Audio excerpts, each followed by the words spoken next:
And now we come to the great Mann himself, a man history records as being instrumental in the creation of America's public education system. Horace Mann was an American educator who served as a member of the U.S. House of Representatives, part of the American Congress. Horace Mann was the key reformer of the education system at the time. In 1837, he became the head of the newly created Board of Education in Massachusetts, where he began the work that would eventually earn him the title as the Father of American Public Education. After reading through the educational models of different countries, Mann finally hears about a particularly successful style that had been developed in Prussia, which is now modern-day Germany. The Prussian system had shown to be such a success for the government's purposes that, accompanied by a few other educators, Horace Mann travels to Germany to investigate. Upon their return to the United States, they lobbied heavily to have the Prussian model adopted. All in favor, say aye. Interest in Prussia had also been growing in the northern half of the continent. Around this time, the Canadian Superintendent of Schools, Egerton Ryerson, traveled to Prussia in search of a new model of education. His journeys also included visiting Horace Mann in Massachusetts to further examine the system he would eventually adopt. George Brown, the editor of Toronto's Globe newspaper, was even quoted saying that Ryerson had successfully imported Prussian education into Ontario. During the next 30 years or so, a whole line of American dignitaries came to Germany to earn degrees. Interestingly enough, those who earned degrees in Germany came back to the United States to staff all the major universities. By 1900, all the PhDs in the United States were trained in Prussia. As the first secretary of the State Board of Education, Horace Mann promoted his new concept that the state is the father of children. He stressed that it was the responsibility of the state to ensure that education was provided for the child. A very noble idea, of course, but what exactly did he mean by that? And how did he define education? It seems like a very broad subject. It is a very broad subject. Education encompasses all of human history and all the knowledge we have gathered during that time. Not to mention, and perhaps most importantly, what we as human beings learn over our lifetime on a personal level. Horace Mann's 10th annual report in 1846 led to the first state law that made it mandatory for children to go to school. It was during that year that he supported the governor of Massachusetts in adopting the Prussian model of education for the entire state. How did he do that? The governor of the time, Edward Everett, as it turns out, was the very first to receive a PhD from, can you guess where? That's right, Prussia. From then on, it spread very quickly. Just after Everett installed the Prussian model in the state of Massachusetts, the governor of New York set up the very same method in 12 New York schools.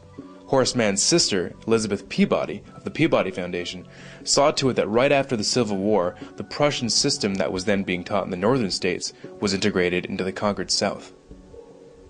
By 1900, most of the compulsory schooling laws that implemented the new system had been passed. From then on, every American child grew up under the Prussian system. So what exactly was the Prussian education system that everyone thought was so amazing that it just had to be adopted throughout the free world? To give you just a bit of background, in the 18th century, the Kingdom of Prussia, which is now modern-day Germany, was among the first countries of the world to introduce free and compulsory education. After the Prussians were defeated by Napoleon in 1806, it was decided that the reason why the battle was lost was that the Prussian soldiers were thinking for themselves in the battlefield instead of following orders. To make sure that this couldn't happen again, a new 8-year system of schooling was created. This new system provided not only the skills needed for the early industrialized world, such as reading, writing, and arithmetic, but also a strict education that taught duty, discipline, respect for authority, and the ability to follow orders.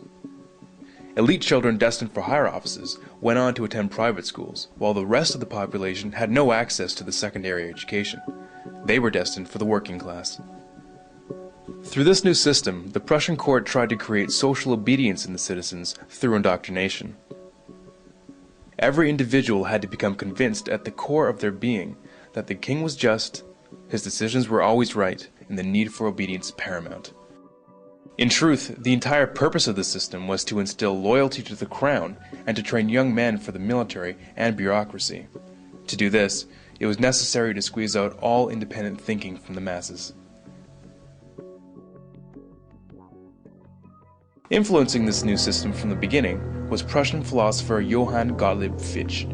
Combining John Locke's view that the children are a blank slate and Rousseau's ideas on how to write on that slate, Prussia established an educational system that was considered scientific in nature.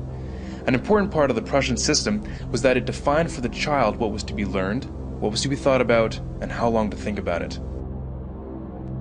In order to have an efficient policy-making class and a subclass beneath it, it was believed that one had to remove the power of most people to make sense out of the available information. In other words, critical thinking had to be done away with. Now, if you're wondering why the average person doesn't know that the North American education system is based directly on the Prussian model, it might just be because its original purpose was not designed for the good of the individual, but for the good of the government. The philosophy of Johann Fichte directly influenced the creation of the Prussian model of schooling, as he is quoted saying, "The schools must fashion the person, and fashion him in such a way that he simply cannot will otherwise than what you wish him to will." With quotes like these, you can see why his involvement is not well known. Education should aim at destroying free will, so that after pupils are thus schooled, they will be incapable throughout the rest of their lives of thinking or acting otherwise than as their schoolmasters would have wished. When this technique has been perfected, every government that has been in charge of education for more than one generation will be able to control its subjects securely without the need of armies or policemen. In 1807, in a Berlin occupied by Napoleon, Johann Fichte gave a series of famous addresses to the German nation. Fichte spoke of the superiority of German people above all others. The content of these speeches was a catalyst for the Prussian education system and German nationalism. In other earlier works, he calls Jews a state within a state that would, quote, undermine the German nation. He openly expressed a desire to expel Jews from Germany. Fichte had a deep influence on the rise of the Third Reich, and continues to be deemed, quote, the spiritual father of modern neo-Nazism. Which begs the question, why would the father of American education make it a law that every child spend their youth in a system created by the father of neo-Nazism? Historians reflect that one of the greatest social factors that allowed a man like Hitler to rise to power was that the German people had been bred from birth to respect authority above all else and accept it without question. Which begs another question. If the entire population of North America is raised in a system adopted from pre-Nazi Germany, what are we setting ourselves up for?